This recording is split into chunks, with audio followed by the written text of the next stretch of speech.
They weren't just dead. They were posed. Smiling like mannequins in a window display, 8 lifeless bodies, frozen around a dinner table as if waiting for dessert. No signs of struggle. No blood. No broken locks.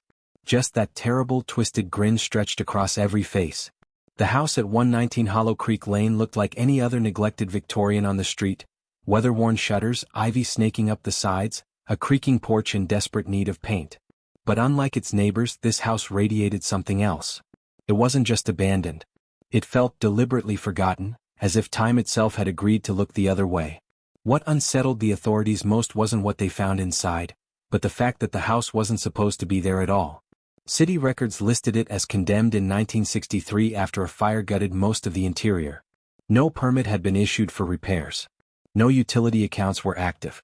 No owner had paid taxes in over half a century. On paper, the house did not exist. And yet, when the officers crossed the threshold that humid October afternoon, they found fresh flowers in the hallway. The floors had been recently waxed. The fridge hummed. The stove clock blinked the correct time. There was food in the pantry, cans with current expiration dates. And in the dining room sat 8 perfectly preserved corpses, all dressed for dinner. But that part comes later. First came the smell. It oozed out through the mailbox and trickled under the doorframe, an acidic sweetness that turned to rot by the second whiff. A concerned neighbor had called in, thinking maybe a raccoon had died in the crawl space. The responding officer expected the usual signs of decay. But the air inside was strangely still, thick with a sterile chill. No flies. No signs of animals. Only silence, interrupted by the faint sound of a record spinning at the end of a loop. No music. Just static. As the forensic team swept the premises, they encountered inconsistencies that began stacking faster than they could explain them. There were no fingerprints, anywhere.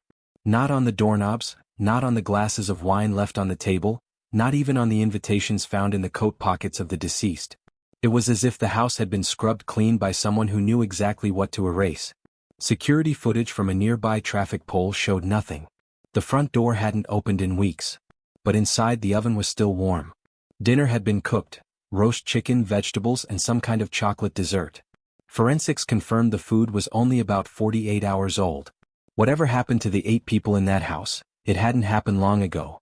And yet the house bore no trace of their arrival. What investigators couldn't understand was how the house had become so invisible. The address didn't appear on GPS. Emergency dispatch logs showed 3 previous calls placed to the same location over the past decade, but each was dismissed as non-existent address and filed away.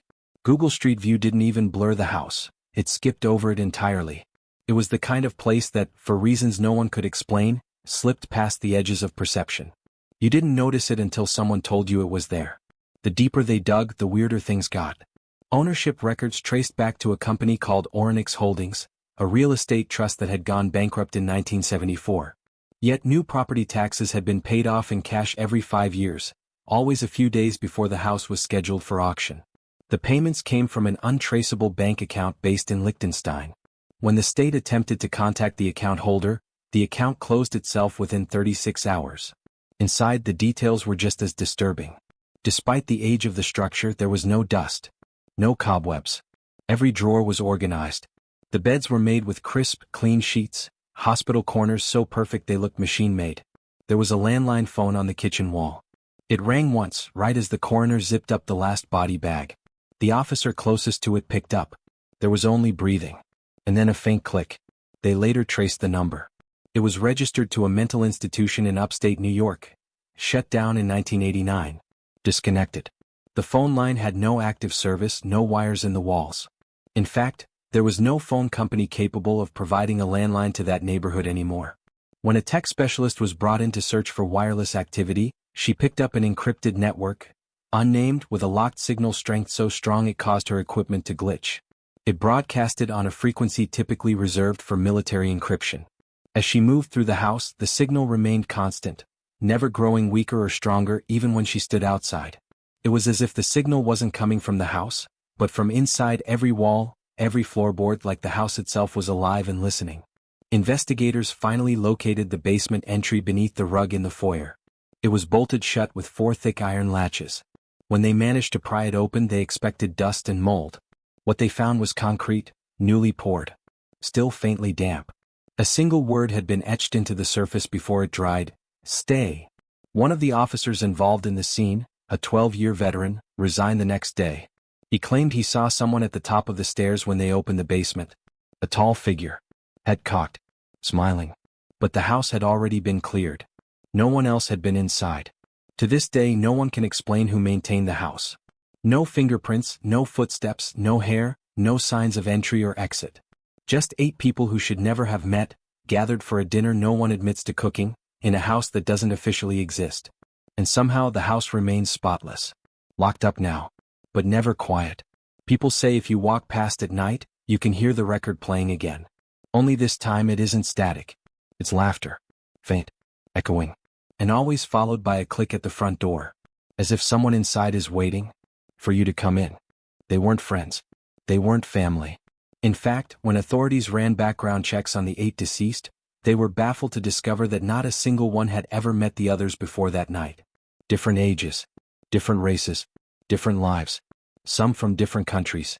The only thing they had in common was that they all accepted an invitation to the same house at the same time for the same promise: one unforgettable evening. Come alone. Each invitation was personalized. Handwritten on thick parchment, sealed with red wax, stamped with a strange, unrecognizable crest, an eye within a spiral. Delivered through the mail with no return address, no postmark, no trace. And yet somehow, each arrived precisely 2 days before the gathering. The handwriting differed on each letter, though all were signed the same way: your host. Detectives couldn't make sense of it. Who would go to a dinner party in an abandoned house? Why would they trust something so obviously wrong? But as they dug into the victims' histories, a chilling pattern began to emerge. Every one of them had been quietly suffering. Not in a public way, but enough to leave a trail. The schoolteacher, Evelyn Mallory, had just lost her job after an anonymous complaint accused her of misconduct. Unsubstantiated, but enough to ruin her. She had no close family, few friends, and a bottle of sleeping pills missing from her medicine cabinet. Gregory Lang, the retired bus driver, had been widowed for a decade. His house had been foreclosed on. In his final weeks, he told a neighbor he felt like he was disappearing. The missing person from Canada, Marnie Elwood, was last seen wandering alone in a national park 2 provinces over. Her disappearance had gone cold for 7 months, until her body turned up smiling at that dinner table. Every guest had been living on the edge. Broke. Alone. Forgotten. It was as if someone had been watching them, studying them, and chosen each one for reasons that had nothing to do with coincidence. What disturbed investigators further were the forensic findings on the invitations themselves. Despite appearing freshly penned, carbon dating on the paper suggested it was over 80 years old. The ink used had no modern chemical signature. More bizarrely, each letter contained tiny flakes of human skin, microscopic but present in the fibers. As if they were written not with ink but blood. Each of the guests told someone they were going away for a few days. A brief escape. A road trip. Visiting a distant relative. None of them mentioned the dinner party. But in the personal effects left behind, cell phones, notebooks, emails, some had written cryptic final messages. One, sent from Evelyn's phone the morning of the gathering, simply read: "It's okay now. He found me." Another, scribbled in Gregory's notebook, said: "They said I'd finally understand why it all hurt. That it would make sense at the end." One note was typed but never sent, saved as a draft on Marnie's phone. "I feel like I already know him. Like I've known him forever." But the true horror came when authorities analyzed the handwriting on each of the 8 invitations. Hoping to match the writing to a suspect, they ran samples through a database of known deceased individuals' handwriting, those with archived signatures, journals, or letters in the public record. The results were impossible. Each note was written in the exact style of someone long dead. One matched a man who committed suicide in 1948. Another resembled the journal entries of a Victorian-era woman institutionalized for hearing voices. One matched the signature of a cult leader who poisoned 37 followers in a farmhouse standoff in the 70s. It was as if the invitations were written from beyond. The victims were gathered like pieces of a puzzle no one could solve. And the table setting added another layer of dread. 8 name cards, written in flowing, elegant calligraphy, were placed with military precision. The food was untouched but steaming. Real silverware. Crystal glasses. Vintage wine, uncorked but never poured. The chairs were arranged in a perfect circle around the dining room table, but one seat was left conspicuously empty. A 9th setting. The plate was pristine. The silver was polished. The chair pulled out as though someone had just stepped away, or was still expected. Investigators entertained every theory: cult suicide, psychological manipulation, mass hallucination. But none of the bodies showed signs of trauma, restraint, or poison. It was as if they simply sat down, smiled, and died. Theories became wilder as the days passed. One detective believed they'd been hypnotized, somehow programmed to respond to a trigger. Another believed it was a pact coordinated by someone who never showed. But the survivors of the victims, estranged siblings, distant friends, painted a different picture. They said their loved ones had become obsessed in the days before the dinner. Quiet, distant, and oddly euphoric. As if something had clicked inside them. As if they were preparing not for death but for arrival. The final, most unsettling clue was discovered 3 weeks after the house was sealed. A new invitation arrived. Handwritten. No postmark. No return address. This time it was sent to the lead investigator on the case. Read. There's always room for one more. The smiles weren't normal. They weren't soft, peaceful expressions that came in sleep or in moments of serenity. They were grotesque, stretched wide, muscles tight, lips curled unnaturally far. Not a single guest at the table looked at peace. They looked locked in place, trapped in an emotion that did not belong to them. The forensic team initially assumed rigor mortis had set in mid-laughter, but what they found during the autopsies defied biological explanation. The facial muscles had not stiffened post-mortem. Instead, they appeared to be held in place, actively tensed as if each person were still alive, still forcing the expression, right until the moment their hearts stopped. There was no physical trauma. No signs of struggle. The organs were healthy. Their brains showed no hemorrhaging, no clots, no anomalies. But all 8 had one thing in common. Each heart had stopped within a 5-second window. Simultaneously. No cause. No chemical. Just nothing. The pathologist assigned to the case, Dr. Emil Guerrero, had worked hundreds of autopsies over his career. He said it was the first time he'd ever written the words, unknown emotional fixation, as part of a cause of death report. He later told his assistant he had the overwhelming sense that whatever happened to them had started in the mind, not the body. And that scared him more than any toxin or trauma ever could. When investigators re-examined the photographs from the scene, a subtle but horrifying detail began to emerge. The smiles weren't just facial. Their hands were gently clasped. Their postures were stiff, upright. But their eyes told a different story. What? Unblinking. Dilated. Frozen in a terror that screamed through the pupils, even as their mouths tried to lie.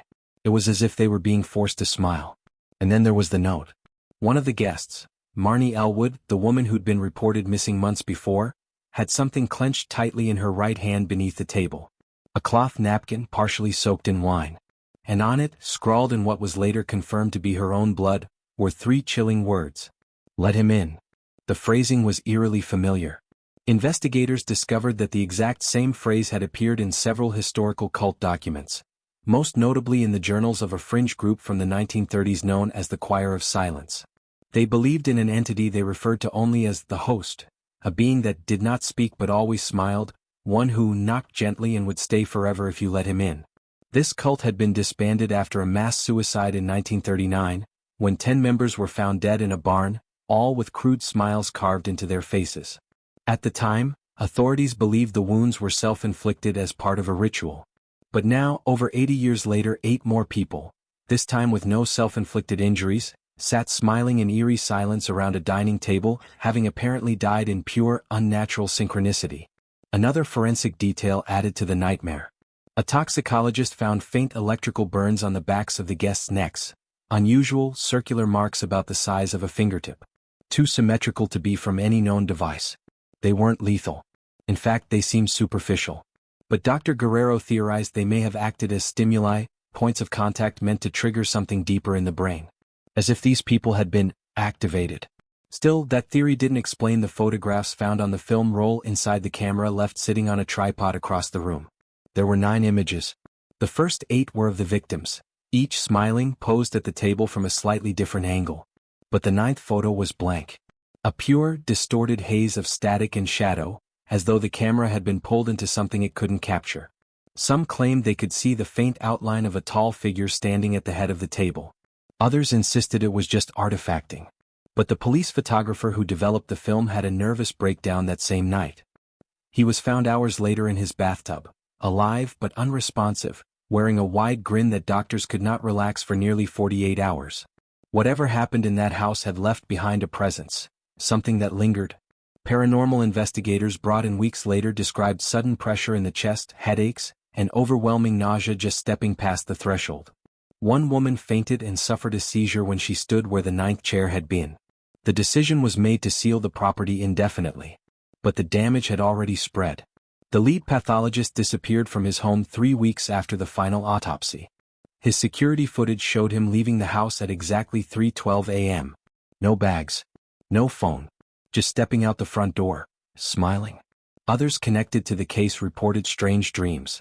Each described a dinner table, candlelight, a door slowly opening at the far end of the room, and someone entering who never had a face, just a grin that stretched far too wide.